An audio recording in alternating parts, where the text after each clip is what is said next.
Okay, so now we look at terrestrial ecosystem. So beside lake ecosystem, you also have to know about terrestrial ecosystem. But for terrestrial ecosystem, you have to be specific to explain the tropical rainforest stratification. Okay, so one of the question, okay, why this forest is called as tropical rainforest? So why we call this one as tropical rainforest? Because of what?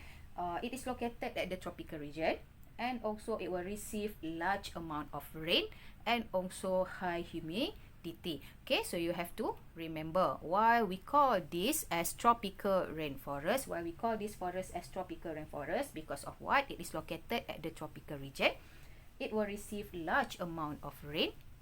Okay, and also it has high humidity. Okay, so this diagram will show you the stratification of tropical rainforest. So if you look at this diagram, there are 5 strata here. Okay, so the 5 strata, okay, at the bottom layer here, okay, the lower layer here we call as ground layer or forest floor, and then next is shrub layer, then understory layer, next is canopy layer, and then the top here we call as emergent layer. Okay, so how to describe the tropical rainforest and also its stratification?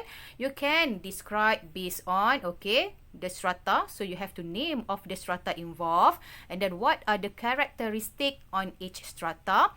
Okay, then you give the example, okay, example of plant and also the example of animal in each of the strata.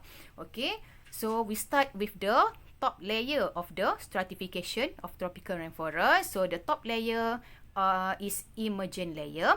Okay, it is about 40 meter and above. So what are the characteristic of this layer?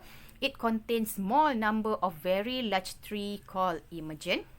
Okay, so this large tree, okay, here is called as emergent, and then the tree receive greatest amount of sunlight because of what?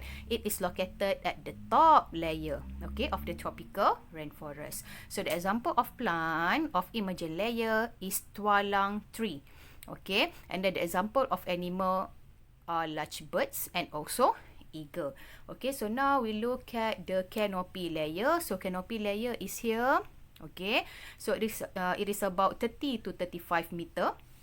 Okay, so what are the characteristics? The tree branch are often densely covered with other plants, or we call as epiphyte. Okay, and tied together with vines. Okay, so the example of plant for canopy layer are petai plant and also epiphyte. So example of animal monkey and birds. Okay, then we look at the understory layer. So this is the understory layer. Okay, so the characteristic of this layer, the plant life growing beneath the forest canopy but above the forest floor. So means that the understory layer is located beneath, okay, below the canopy layer, okay, but above the forest floor, and then only small percentage of light penetrate the canopy. Okay, so understory vegetation is generally shade tolerant. Okay, so example of plant for understory layer is palm tree, and the example of animal are small birds and also honey bees. Okay, and then next we look at the shrub layer. Okay, so shrub layer contain young trees and leafy herbaceous plant that need less sunlight. Okay, so what is herbaceous plant? Herbaceous plants mean non-woody plant.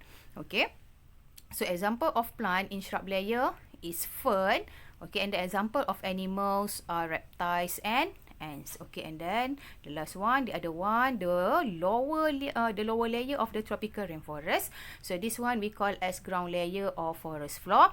So the ground layer receive less than 2% of the sunlight. So little grow here except plants adapted to very low light.